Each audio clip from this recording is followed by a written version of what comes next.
Okay, let's have a look at the crypto market. I'm going to start with Bitcoin. Here I am in the 4-hourly, still sort of tracking this symmetrical triangle, and we finally broke down to the downside shortly after I made yesterday's video, where I was mentioning that we haven't broken any of these lower highs, but we finally did, and we broke this trend line. We broke the 50% here, so not looking good. Could be the first stages of something larger, or it might not be, right?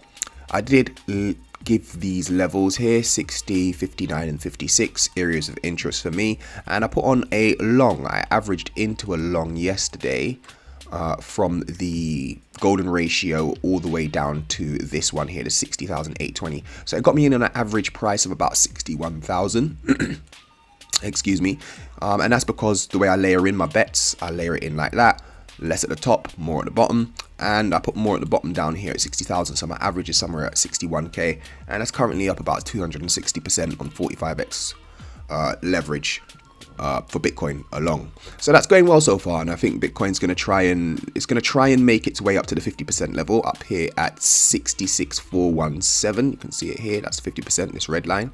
It's going to try and mount its attack to get there, and bulls want to really see this be claimed. We really want to see this be claimed. At least hold, break back into the symmetrical triangle and hold above this 50% here at 68.7. So that's going to be the target. That's going to be the attack. But will it do it? I don't know. We're currently stuck underneath the golden ratio, but I imagine it will get up above there, whether it comes back down and then sort of mounts its attack this way, or whether it decides to shoot up from here. Bitcoin's going to try and take this. It's going to try and take this. So we just got to watch that, really. We're in a bit of no man's land. I think a bunch of the other crypto, some of the altcoins are making their bounce now. So that's good. That's good. I think briefly I was covering how much days we were going to the downside actually, and in our corrections we've been having sort of 5 days down. This one was just like 2 days down. If I fling it onto the daily, that's what I was tracking there, and this one's currently 5 days down as well. So let's see what happens. We want to measure time as well, because time's more important than price, but that's like, I'm only measuring the time within this trading range here, that trading range there. Sorry, I put it on the green line there. This red one here, this is what I'm talking about. This one and this one, that's the trading range we're in. Okay, this is the trading range we're in, and horizontals are more important than diagonals, right? So I really pay attention to these areas, the red bit here and the white bit, more so than the trend lines. Okay, but the trend lines are the first indications of something going wrong. So we are losing structure here, potentially losing some structure here, and let's see how it plays out. Let's see if it sees this as resistance and then comes back down, and if it can hold the bottom of this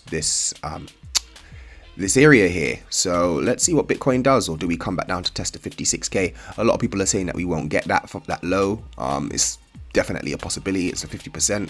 So I'd say have some bets down there. But let's have a look at some of the other altcoins.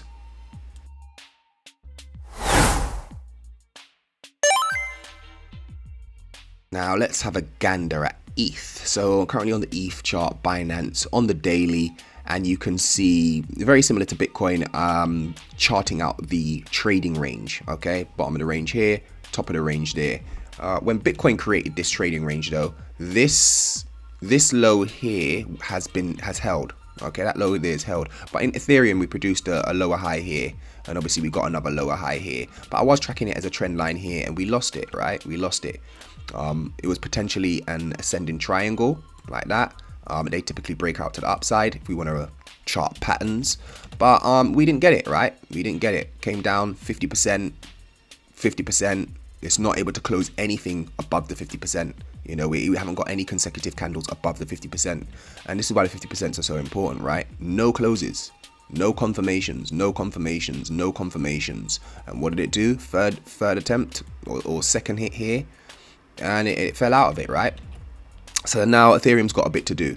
Ethereum has a bit to do. So let's get it from the recent high to the recent low, and let's see where our 50% comes in at. 3290. So Ethereum needs to mount an attack and get to this 50%. He wants to get above the 50% hold, at least above this weekly swing here, and then mount an attack and hopefully overcome this trend line and get back in. But that's going to be dependent on what Bitcoin does. And apparently you're hearing this is all happening because of the war or something, or Iran being involved in the war in Israel or something along those lines. I'm not too sure what the reason is, why it is. It's less important to me as an investor. What's important to me is just the charts are reading what the charts are saying to me. So that's all I can do. There's nothing I can do about the war. There's nothing I could do about it at all. So because we now have another low, it's best to just sort of chart this out. Let's chart in a trend line, and we'll monitor this trend line coming down. Why have I got this trend line? Because of up here and because of this area here. Okay, I'm going to keep this trend line in because we have been conforming to it. We've hit it once, can hit it twice. Are we going to confirm it as resistance? It's something I'm going to watch. And obviously we've got a trend line here. We want to get above that too. Okay. So Ethereum's got a bit to do. But like I was saying in yesterday's video, don't sleep on ETH. Don't sleep on ETH. A lot of people's been sleeping on ETH for a couple of months. A lot of other coins have had the spotlight over ETH. But ETH is the 800-pound gorilla. It is the 800-pound gorilla. It is the one with the most TVL locked. It's the one with the most developers. It's a behemoth. It's a titan. Okay, it's a colossal titan. So don't sleep on ETH. Just like I was mentioning, you shouldn't sleep on BNB because that's been doing great as well. But those are the areas to watch for ETH. The areas to watch for ETH is, as I mentioned, that 50% we've got to contend with here, 3193. You want to pay attention also to this weekly swing. Okay, if we get more of a pullback down, that would be an interest for me. I really wouldn't mind seeing it drop down here, actually. I really wouldn't mind seeing it drop down here. It would scare the market a lot. Obviously, it depends on what Bitcoin does, but coming down here, maybe going sideways for a bit longer, break out, and then push out in June, late May. You know, everyone talks about when in May, walk away. I'd like to see the market start to go back in June, possibly in July. Let's just build some accumulation. Let's just go sideways for a little while and build a larger campaign to tackle all-time highs again. Do you know what I mean? And something like that, and then build up. So hopefully we see that. Let's have a look at NEAR USD. Yep. So a very loose trend line I was watching here. Okay, and sometimes with these things, with these trend lines, you have to adjust them, and like, they don't always work, right? They don't always work. You got to pay more attention to the horizontals, but this is how I was tracking it. I was tracking it this way anyway. And you can see here, we did have a couple of closes. Above the trend line, but no sort of, so you'd consider these as confirmation, a retest, but we didn't get a bounce from it. I was less keen to jump in here, although I did buy some near when we had the drop. I was less keen to jump in here, and that's because of this monthly swing here. We're caught up between a rock and a hard place, essentially, and NEAR wasn't able to take this area here, this $7.2 to $7 like 6. So, you know, we're going down. It is what it is. So hold on, let me fling on my my indicators here. Let me just get rid of the RSI for now, because I believe loads of the coins on the 4-hour RSI are resetting right now. Yeah, you can see on the 4-hour they're majority in oversold territory. So that's cool. NEAR, let's back out our fibs. So on a recent swing low to the swing high, where are we going? Okay, cool. Roughly around there, and you can see the bounce on the golden ratio. It went slightly below it, but the close is on a 618. So, you know, if you jot these in, this could have been put in from, I don't know why I didn't have it on my chart here. I probably did have it as an alert, and which is why it purchased NEAR. But yeah, look at that. Great. You could have had this Fibonacci retracement all the way back here on the 15th of March. Okay, so watching all of this happen, and you just know that you put your bids on the 50%, okay, $5.08, and you put a trade on a 618 as well. So that's fine. But NEAR's got a bit to do, right? NEAR's got a bit to do. To be honest, NEAR's one of the stronger coins, in my opinion, and from the chart. But it's got to contend with this weekly support and resistance area. I don't know if it's going to be able to break out of this and start going up at this point in time. It might have to come back down into this sort of trading range and just kind of go sideways for a little bit. Maybe even retesting down here at $2. That would be a lot. I wouldn't like it to see it go down there, because then it's going to take a lot longer for it to get back up. But anything's possible. But I'd like to see these sort of highs held. Okay, up here, $4.05, that sort of area. Okay. So that's near versus ETH, because you know part of my strategy was swapping some ETH for near, which I haven't done recently. But you look at that.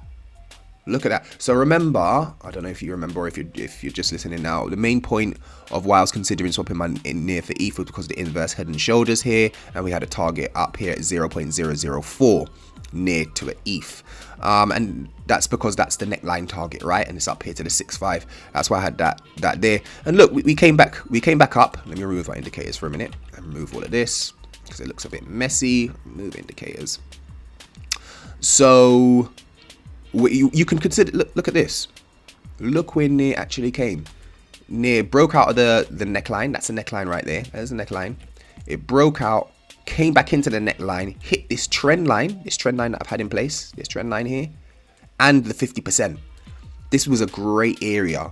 So potentially a great area to swap your ETH for near, but I bought some near, so that's fine with USDT. So that's cool. As I said, I'll be really worried if it dropped below here to 61865 and we started closing beneath here. That's when I'd be worried for near.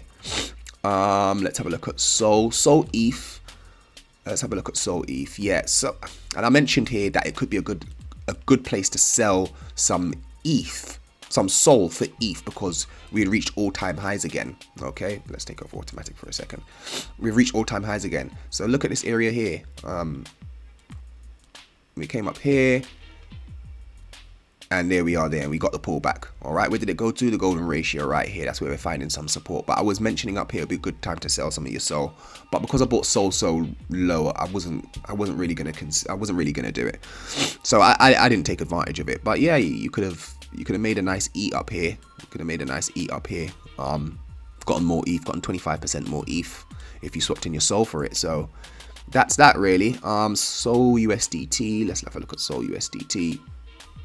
I haven't looked at this for a while. I'm not too sure I've got arrows here. I'm not too sure. I was probably tracking something. Sol USDT, what did it do? Look at this, closing on the 50%. 144, closing there.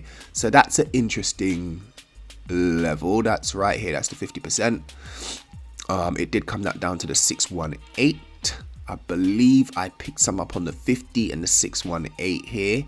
And this was going to be a strong area of support, right? Look what we got. We got the weekly swing, this yellow bar here. We got the golden ratio there. Okay, and then we had the 50%. It was very likely that this was all going to hold. It's very likely. I imagine if Bitcoin has more of a dump, I don't know if we're going to break this like this area here, the 116 area. I don't imagine we're going to break this. It's going to be hard for it to break that. I wouldn't like to see it break that.